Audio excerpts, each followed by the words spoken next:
Third, looking back to the climate slides, and while I'm not a scientist, I did stay a Holiday Inn last night,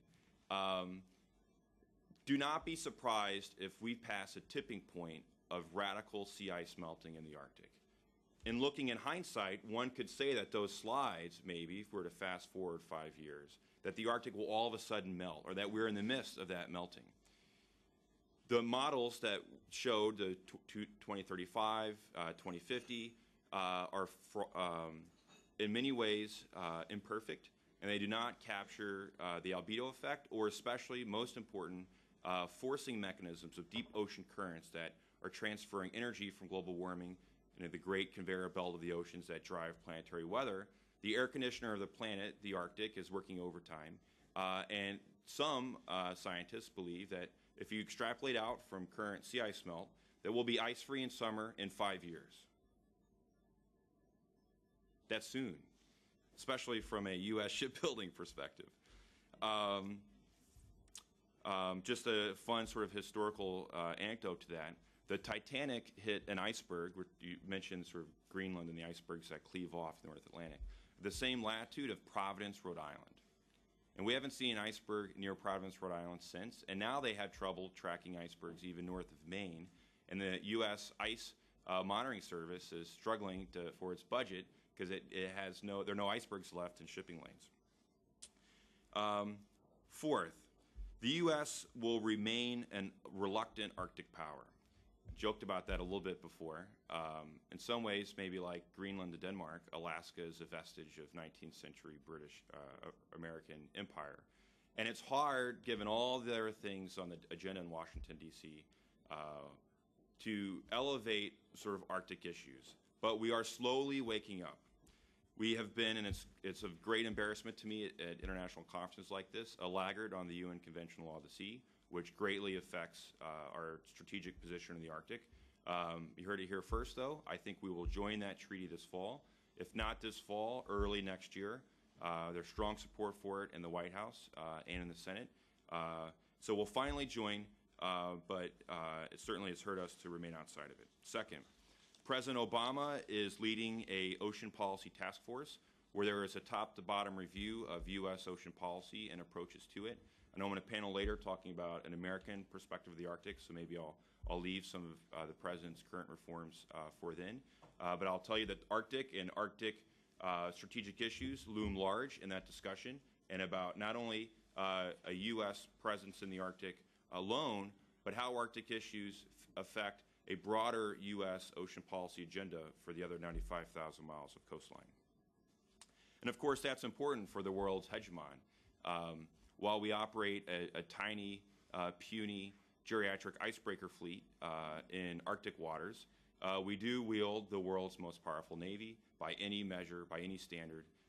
It reigns supreme on the blue water, and of course, how American policy evolves, despite the fact that we have little presence on the surface of the Arctic, of course, great presence above it and beneath it, will affect sort of the future of Arctic geopolitics. So I'll end sort of a way in which I ended those two foreign affairs pieces with two scenarios, two stories. Done a lot of scenario work on the Arctic.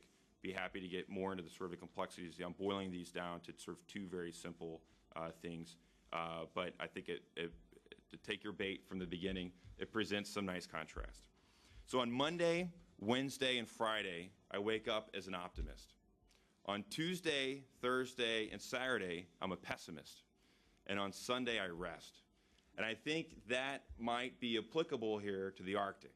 So there's a story to be told of the Aleutian Declaration, of the foundation, the legal bedrock of the UN Convention on Law of the Sea, where the Arctic coastal states hold hands, sing Kumbaya, and it's peace and international harmony forever. I love that story, and I hope that's the story that unfolds. But remember, I told you, half the week I'm a pessimist. So there's also a story, going back to the laws of international relations again, where there is blurred lines of sovereignty and jurisdiction, whether it be the extended continental shelf, or Hans Island, or the Svalbards, or whatever, maritime boundary lines between U.S. and Canada. Great resources, whether they be hydrocarbons or opening sea routes. And as a student of history, history will tell you when you have important things like that, adding on the accelerant of global climate change, there is potential, there are the ingredients for trouble.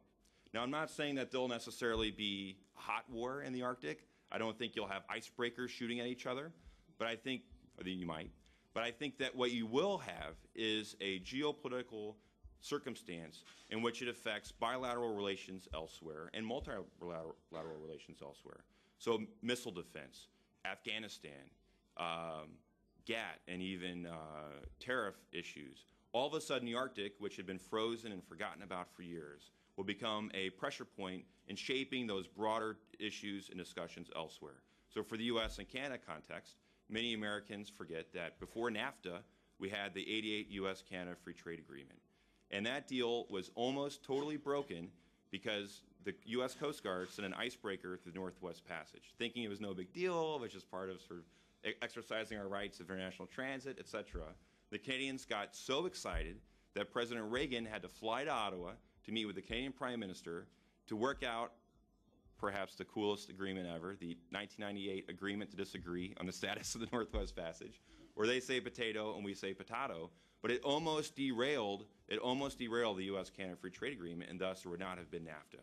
So I think we, and from a Danish point of view, there is a danger of false confidence, of believing that this sort of happy, rosy story of Volusiat will carry the day, that the Americans will always be there, despite the fact we don't have an icebreaker fleet aside, and that there'll be this sort of very happy ending to the Arctic geopolitical story.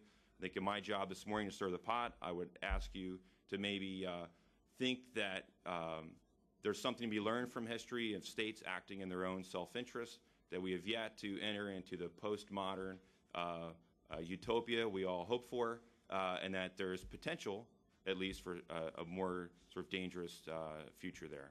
And with that, I'll stop. Thank you.